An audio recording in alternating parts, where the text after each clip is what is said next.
Welcome to Storefront for Art and Architecture and the first episode of Perchance, a talk show of peas.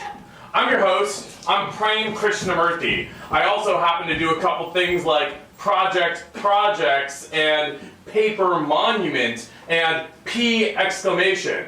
You might say I'm P obsessed, but not in any kind of kidney disorder kind of way. Let's say there's something about that 16th letter of the alphabet that's really important. You know? Well, first of all, we do all have to use it in a lot of words, but P is a letter that in English is used mostly in foreign words. Did you guys know that? What do you guys think, audience? You know, let's think of some P words. Yeah, well, I mean, the purpose of this program, you know, it's not political, it's not pejorative, it's not propagandistic, it's not prescriptive. But, you know, I think the idea is to try to probe some ideas, get a couple of different people in the room, and over the course of 3 nights in the next 3 months, we'll be thinking about P's and many other letters. But to start it out, can you cue that up? I want to give a shout out to Piotr, the producer. And Piotr is the best producer of his day. So Piotr, can you cue that video up for us? Good, there you are.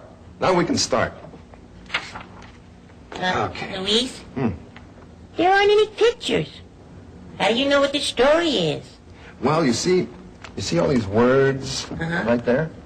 Well, those are the words that tell the story, see? And I'm going to read them to you. Well, I know some of these letters. You do? Yeah, there's a T and an H and... Well, see, in this story, there's a lot of words that begin with the letter P. And do you know the sound of the letter P? Yeah? A lot of words begin with the letter P. Like, well, there's peanut, there's pony, pumpkin, okay? Now, in this story, I want you to listen for the words that begin with the letter P.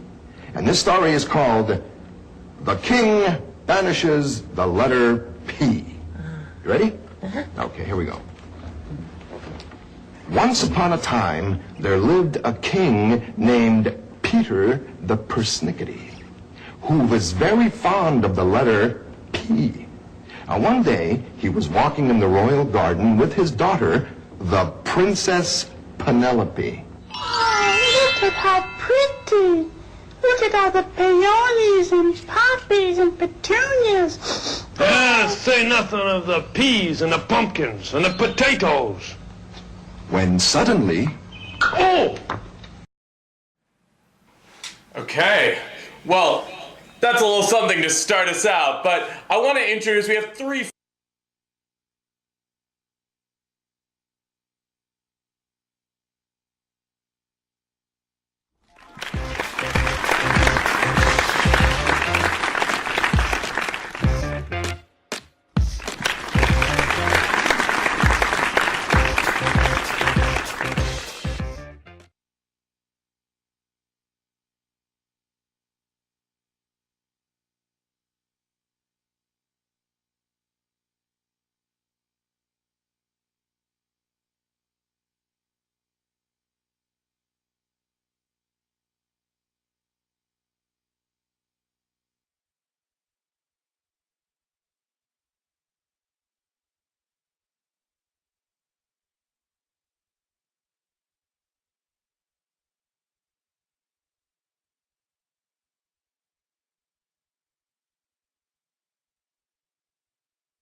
Yeah, the heat gun is a good one too.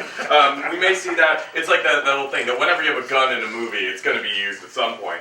I mean, do you mind if I call you Peter the Painter? I think that is fine. Okay, yeah, well, because I always think of you as a really thoughtful guy.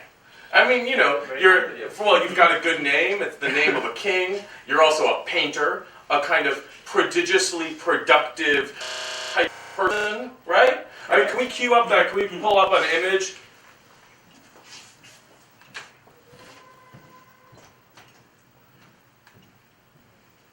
And cute. Yeah, well, one of the great things about technology is that technology takes its own time, particularly when it's cold, like it is here. Okay. Oh, okay, so what are we looking at here? Okay, so this is a painting I did, I believe, in 2010. And it's one of the 3 curtain paintings that I have done so far. Why curtains? Why would you paint curtains, Peter? Okay. So, at the time, and still, I guess I regard these paintings as political allegories. Political allegory. Political allegories. In the sense of marking this the curtain symbolizing perhaps the end of an epoch or perhaps the beginning of a new chapter. That's interesting. So the curtain, but how would somebody get that from the curtain? Great question. Well, I guess like much contemporary art, it depends on context and your awareness of the perhaps press release or the artist's input. Can we pull up the next image, Piotr? So this one, I always love this image because it's like a curtain, but it's like a butterfly. Those lights are pointing in a particular perspective. I mean, tell us about that. How did the work start to develop from there? We have a unanticipated cameo. Well, which I guess is. Our audience is growing. Our audience is growing by the moment. Thank you. Please come on down.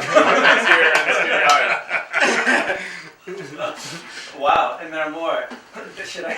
I like that. Go on about my work. Please continue, Peter. I like that. Okay, so. There's some seats over there. I know that it's very full in here with all the people, but you can take a seat over there too if you'd like. Please be careful. I have to say that this is also momentous in terms of artist talks that I've given because people don't usually rush the stage. There's something so present about this one. And it's great, in the moment. So the green curtain painting, I don't know if you want to cue it back up. I think I wanted to go for a more Baroque type of element. And the crossing spotlights I thought were actually a very interesting formal element. I think it's in all of these paintings it's really important that they're opaque curtains. They're not veils through which you see some kind of notional outside. So they're very much like, they're blocking your vision. Absolutely. So it's a kind of entombment. And I'm really influenced by Baroque art. So I really wanted to channel that kind of Caravaggio-esque spirit, if you will, and really do my best to produce this kind of velvety quality to the object. Can we cue up the next image? Well, the thing that's interesting to me is this opacity that you're talking about. The image is flat. It kind of speaks to a lot of political questions that you're interested in, but they're not there in the image. What's this image about? Okay, so I guess as we're both, I feel like, still calibrating the intellectual tenor of this conversation, I want to tread lightly. But basically, I think all of this work is embodies my attempt to have my paintings really function as political metaphors, And I think that I understand that this is a very problematic type of enterprise to pursue in painting, which is, I think, a very traditional medium that's bound to a particular type of distribution system. But so this painting is called Sleight of Hand and is on some level just abandoned by our producers. So I think for me it's a metaphor for the sleight of hand that we experienced during the financial crisis. Piotr, is everything okay over there? All right, let us know. Battery replacement. Anyway, so I don't know if you. Well, I mean, no. I mean the question of the metaphor of the empty hand. The empty hand. The empty hand. Well, the trick, the parlor trick. There's something that you mentioned before. I remember reading something by you, or I'm not sure, something about the productivists. Yes. Can you tell us something about the productivists? I know that they're interesting to you. Okay, well, I am very interested in 20th century avant-garde experiments that essentially try to distribute the artwork. To politicize it, and at the same time to try to develop a political program where the work is distributed outside the confines of the immediate, let's say, gallery museum world. And so the productivist is one such model where there was a focus on design, on aesthetic objects that really can go down into just every sphere of society. So the productivists, like kind of taking art available in a way. Making it available to a broad distribution. Broad distribution, but I think significantly minus kitsch, because I think that now when we think of pop, we generally move to a kind of kitsch dimension, and I don't think that's necessary. Can you just pull that next image, Piotr? So this, tell me about this image. This is an image that is a digital painting. This is a digital painting, exactly. What does that mean exactly? Okay. A digital painting. So, last November, having on some level prepared myself for, I think, a shift towards a different model of distribution, I got really working up the kinks. I became really interested in digital painting. And in particular, I was really looking at the way digital painting is implemented in the commercial industry. So we're talking about sci-fi illustration, wallpapers, etc. And I realized that what I really wanted to do was make my painting available, to a certain extent immaterial, so that's to say available online, and at the same time really sidestep the question of original and copy. Peter, can you cue up the next image? So I'll just continue. Yeah. So sidestep the question of original copy, I think is so specific to easel painting, or a painting that is traditionally bound to the gallery museum apparatus. So. Because a painting is always about being unique. There's only one Mona Lisa. Exactly. And so I think, yes. Yeah, what if there are 1,000, there are a million Mona Lisas, copies of them, but what do you think it does that this what's the original of this? I don't know if I understood that. So the original of this is the actual data painting. That's to say, it's the painting done in Photoshop. So In Photoshop? In Photoshop, I'm sorry. Can we call it Photoshop? No. Photoshop? I'm going to get the heat gun. Photoshop? Yeah, so anyway, so these are paintings, just to clarify, they are done entirely in the computer using a Cintiq tablet, which is a very, very high-end illustration design tool where you paint directly on the screen. And so last November, for myself up to this, I went and I invested in one of these things, and it was a costly expenditure. And so it allows me to actually paint these things as fluidly as I would on canvas. But the advantage is that the work is the data. So essentially I can just send you the original painting. That's the original file. And you see this, it's really commonplace. You see this in Occupy Wall Street, OccuPrint, for instance, where you can download a poster. You see this, illustrators post wallpapers. There are any number of artists working with PDFs where the original is the portable document formats. Where the original is the actual digital copy, or I should say that distinction no longer matters. Can you put that last image, Piotr? Well, that to me is what's really distributed, but it already refers to all these other pieces of history. Yes. What's next? What's the next thing after these digital paintings? You are a prodigious painter, so... Wow. What I'm... Okay, so I guess I should... how do you take this political aspect of the paintings and the digital paintings that you're interested in and really get it out there? Well, I guess I should clarify one thing. That, one is that I don't think that... I think many people see this as a step outside of painting, or that I've somehow abandoned oil and canvas. practice, and that's actually not the case. I guess I would like to see them both simultaneously as two arms of a more developed type of practice.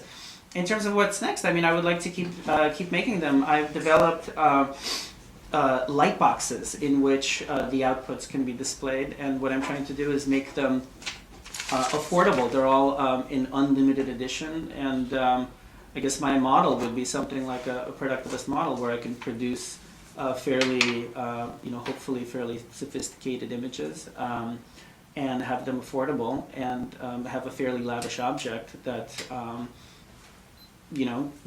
that people can have. And at the same time, the files are available online and everyone can, download it and print it, given their means of Production. Their means of production. Right. Indeed. Well, that's a good way. That's a good place to leave it, with bringing the posters or the paintings to the people, as it were. Indeed. That's great. Well, I'm hoping we'll have more of a chance to talk about some of these issues as our episode continues. But in the meantime, I'd like to bring in our second guest. Our second guest, known by many names throughout the world, but here, let's call her Pascal. Can we bring up Pascal Corral?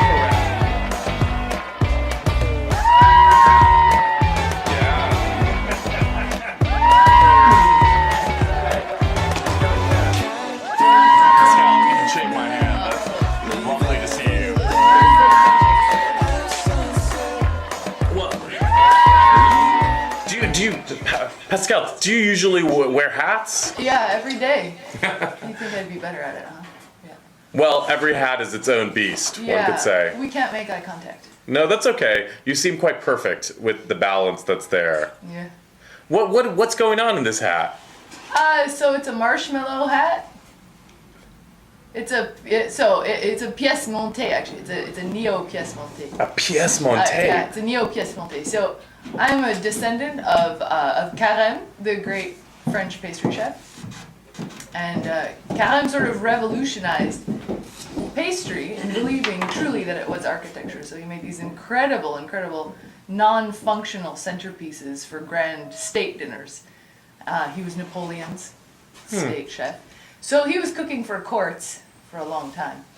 And therefore, with this lineage, it's definitely gone to my head.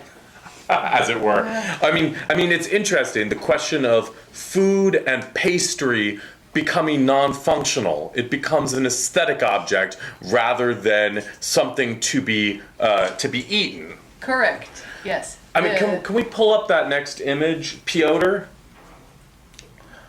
Well, it's really interesting because your work, Pascal, it seems to span this realm of food and experience. What are we looking at here? So here we are looking at a spandex dining table that was made for MPAC, the Experimental Media and Performing Arts Center, in November of last year. And this is actually what I call a responsive dining landscape. You can see responsive dining landscape. Yeah, so it's not a table. Ce n'est pas une table. Ceci est un plateau. And I actually say that intentionally because, so in French, the word plateau is tray, right? It also means stage.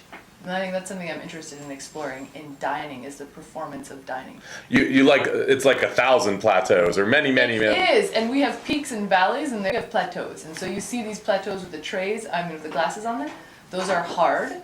The plateaus with the circles on them are actually soft. So depending on where the food is plated on this landscape, it bounces, it moves. So it performs for you, thereby inversing audience and performer, food and diner. So the food is doing something. The food is active. And as an audience member, can you eat it? Are you expected to eat it, or you just experience it? Oh no, it's dinner. It's no fun if you can't eat, right? You're going to eat my hat soon.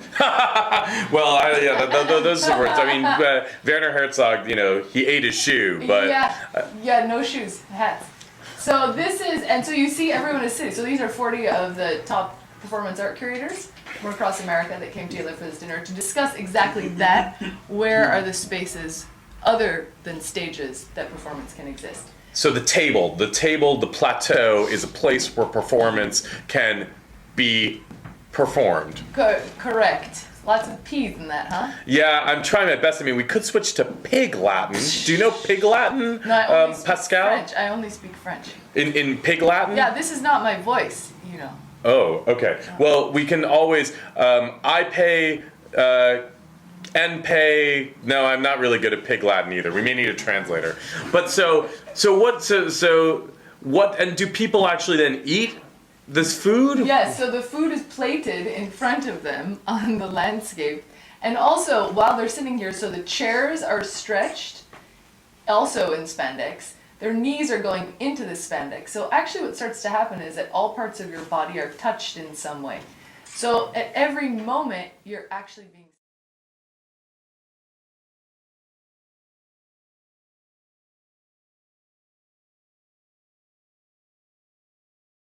You move through this landscape as you're dining, you're actually changing this surface.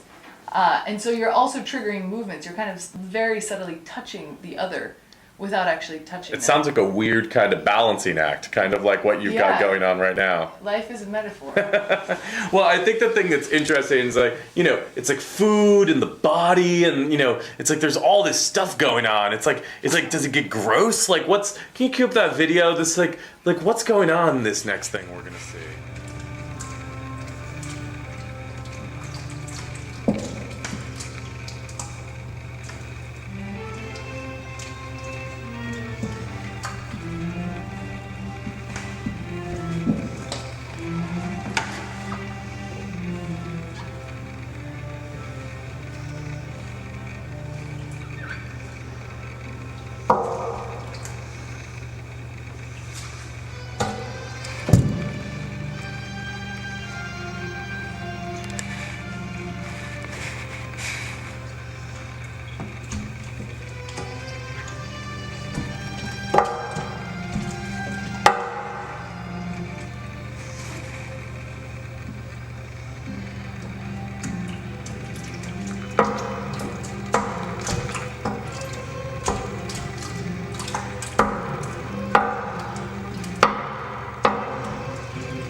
Lavender or something. No, prior to this, their feet get washed and then massaged and oiled.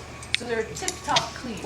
And actually the oil influences the taste of almond oil.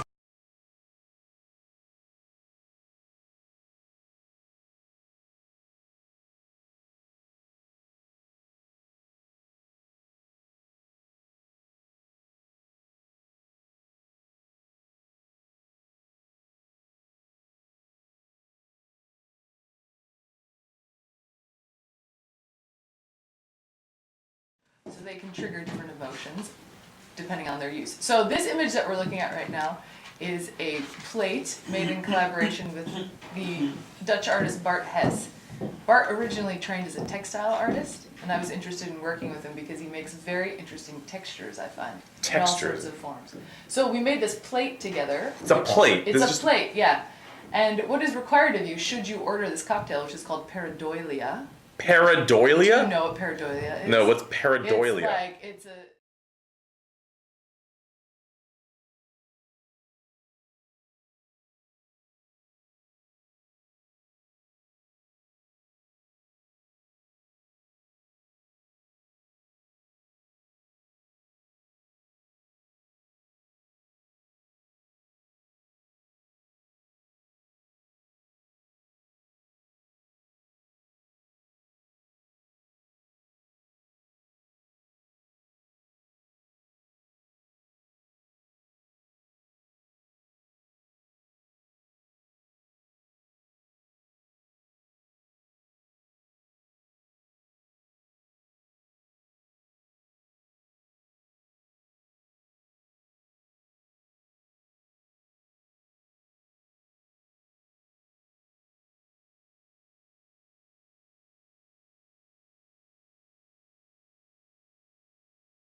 change how you drink a drink, or lick a plate, as it were. Correct.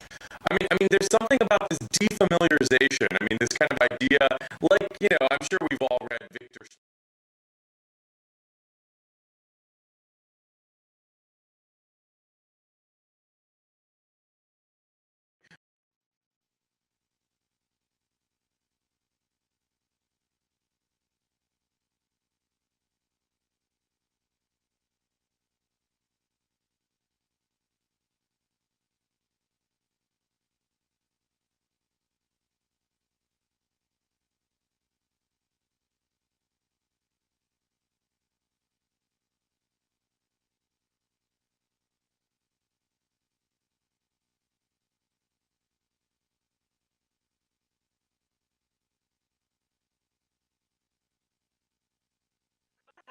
Permission to light your hat on fire?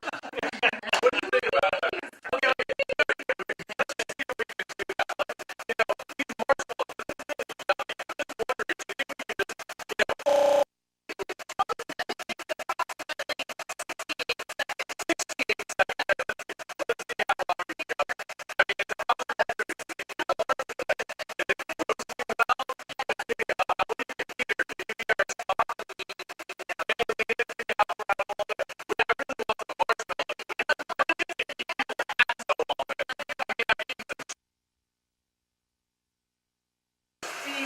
But hats, that's a whole nother one. What do you think? Oh, it's going to take a while. Get really close. Get really close. Get close. Okay. Let's see. All right. Let's have a team effort here. I just want to get one. Oh, man, is it working? Oh, yeah, that marshmallow's going. I got me some s'mores. Let's eat the hat. Oh, yeah. Oh, marshmallow. Oh. Maybe our studio audience would like some. Oh, anybody want a marshmallow? This is some good stuff. You love marshmallows. You are a lovely studio audience. Let me tell you, this is the best audience we've had before. Thank you, everyone. There you go. Well,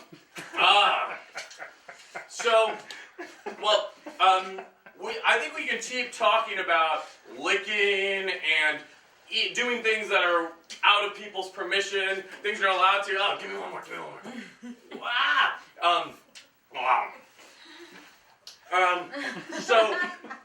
But I want to bring in our third guest is somebody really amazing, Guillermo E. Brown, who is of the band Pegasus Warning. Can you cue up that video? This is a song.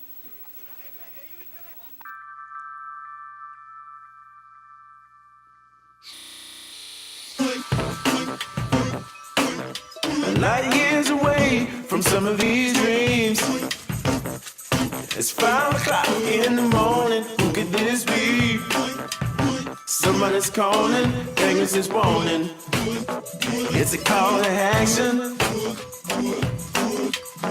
What could it mean? The phone is ringing when it's on your knee. Trapped inside of me, gotta get fantasy with some of these keys. Fucks with your majesty, you know what I mean. Though my chance stays open, heart of glass that's broken. All the words we've spoken out left, I'm done, I cried inside.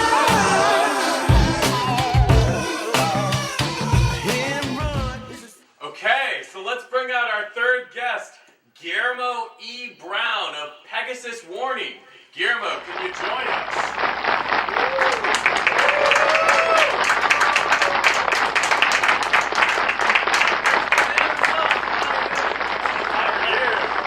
Welcome. Let's move you guys down. Oh, there's a ooh! Wait, Guillermo, can you switch over with Emily? Oh, with Pascal, sorry. I'm getting all my names mixed up. We got Martha, we got Catherine. This is delicious. Yeah. Would you want to toast it? Yeah, go here. All right, we can just toast this up for you for a second. My hands are clean, don't worry. I put some almond oil on them. It's all good. Here you go. Here's a toasty one for you. know. So Guillermo, Delicious. that I love that video. I have watched that video at least 20 times in the last 3 days. I'm not even joking. Cool. So what is that all about? What is this crazy Pegasus Warning? Do you mind if I call you Pegasus? Yeah, you can. Yeah, well, so what? So Pegasus, the winged horse, right? Right. I watched my Clash of the Titans. Yeah. Yeah, what's up with that? It's this. It's an image that came to me in a dream, Nice. and I'm trying to still come from the world where all creativity and ideas and inspiration comes from, and it's a warning to myself and to my audience to heed those signals to yourself about whether it's following your dreams or following your inspiration or heeding the advances, the oncoming onslaught of your destiny, and to follow it. And to fly off into the sunset. To fly into it, to fly off of it, and the Pegasus as a creature, as an object, just kind of became a good source of energy for me. Like the idea when the Pegasus hoof strikes, thunder and lightning erupt, and from that same power, creation and inspiration happens. Well, there's something really mythical about that video too. Yeah. You're wandering around. You've got a staff. There's a kind of like there's a crazy narrative. There's a tall guy at the end of that video. What's that all about? That video was shot in Detroit. And That song for me is definitely about birth and rebirth and coming back. And I think Detroit as a site for folks in general it's in a constant state of flux, and it's on its way back, and it went away, and it's so many styles of music that we in the world come to know and love are from there. And I think Detroit as a city, and then the surrounding kind of country areas, it's like just an important site for study, right. and interaction. Rebirth. I mean, it's a great idea. I mean, I wonder also. I mean, am I right in I remember that you used to work also as a free jazz drummer too. So tell me a little bit about that. I still do, and I guess that experience and those lessons of free jazz and as a drummer and percussionist, that never goes away. And I've always been a singer too, and a performer as well.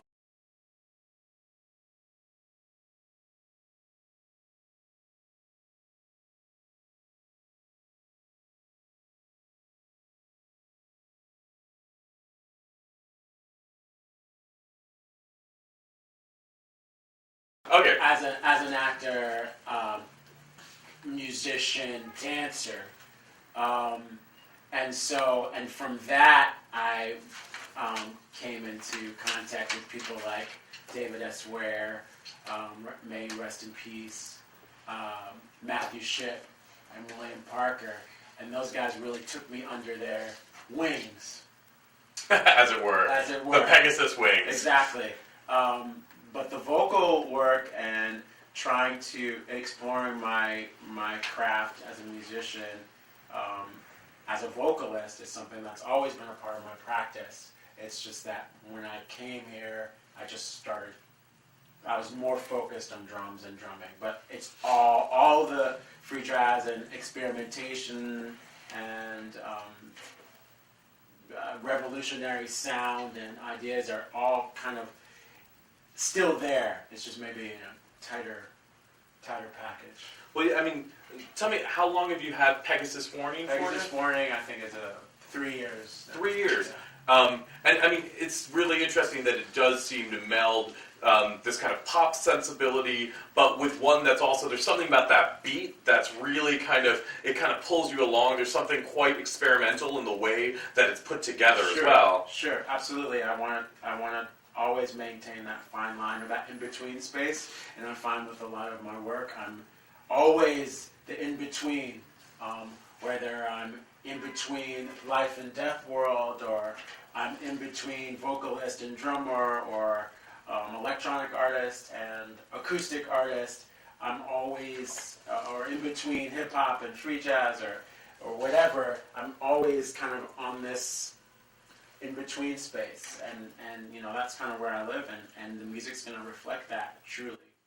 Well, I think this question of the in-between is probably something that applies to everyone here at the table. Like, I mean, you were mentioning Pascal. This. Oh yeah, wait. We can toast up some more. You know, if you want. Are you getting? If you want, we can. I can take that hat off your hands, Pascal. What do you think? Or You should actually see what it looks like on you. Oh yeah. Okay. Let's try it out. Let's see. Wait. Do you want to toast one for me? Do you mind if I wait? Oh, I'm a little. I feel like we should. What happened? Oh wait. Let's see. Oh yeah, that's perfect. All right, let's okay, guys.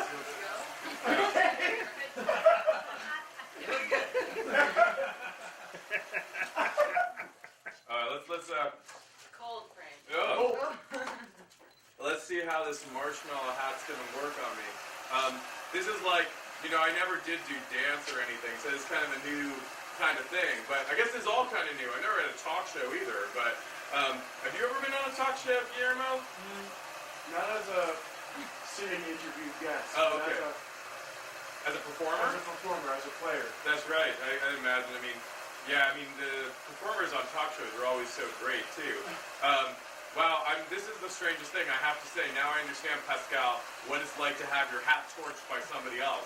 A whole new experience. I mean, what if what if I start to see in the video some sort of pyrotechnic flames blow up here from my head? Thankfully, my hair is short. We are hot enough. We're not hot enough. All gonna change. That's why. Now it's gonna get really fiery.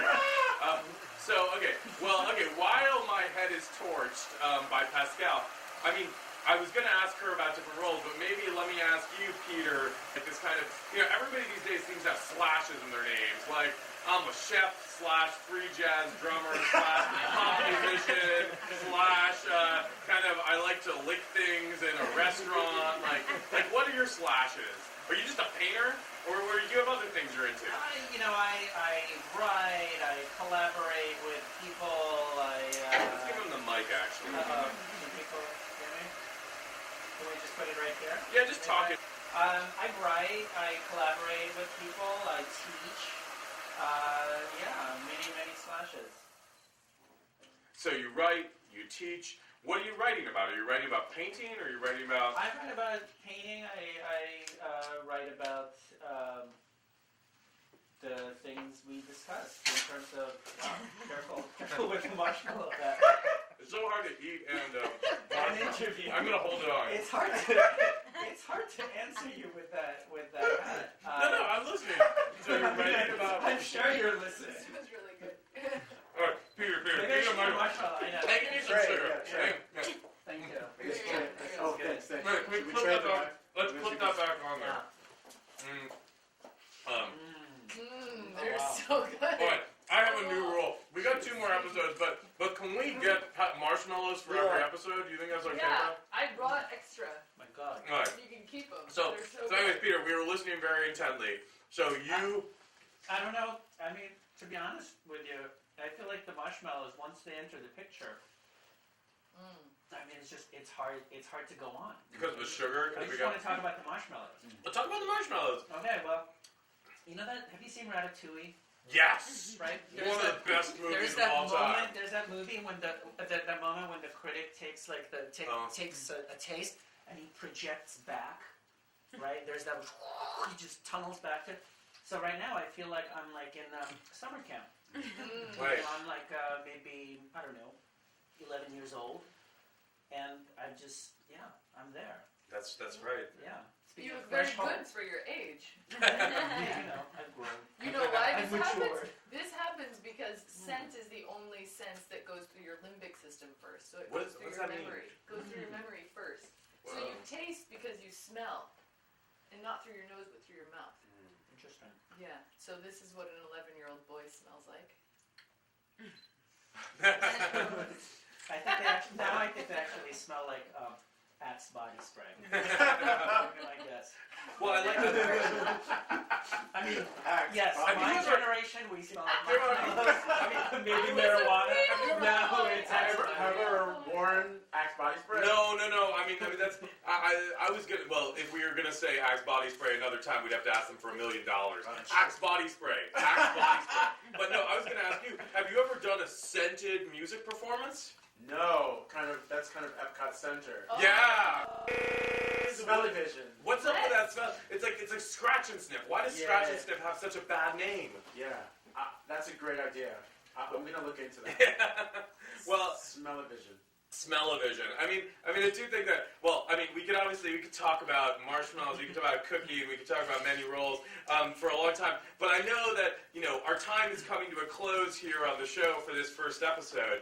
There's so many things that we can talk about, and you've been such amazing guests today. Thank you, everyone. But hopefully, please, everyone, stay tuned. We're going to have another episode on December 11th and on January 15th.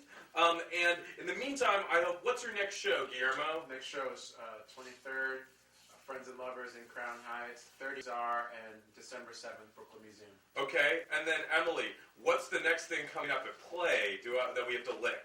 Ooh, we will crush on December 12th. Okay, and Peter, please, Plug it away. Plug it away. I have a spread and the cover, I am told, of Bomb Magazine coming up. Amazing. Well, we're so thrilled to have such talented and incredible people with us today. Thank you, audience, for being such a wonderful studio audience. And we hope that you enjoy the rest of the night. We're going to toast the marshmallows. Could you cue up the rest of the Pegasus Warning song for us on the video? And thank you.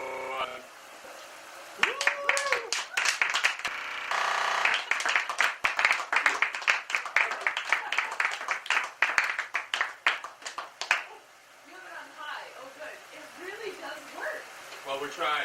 Let's see if we can get this to go. They're so good. These are jumbos. America made bigger marshmallows. Yeah, these are.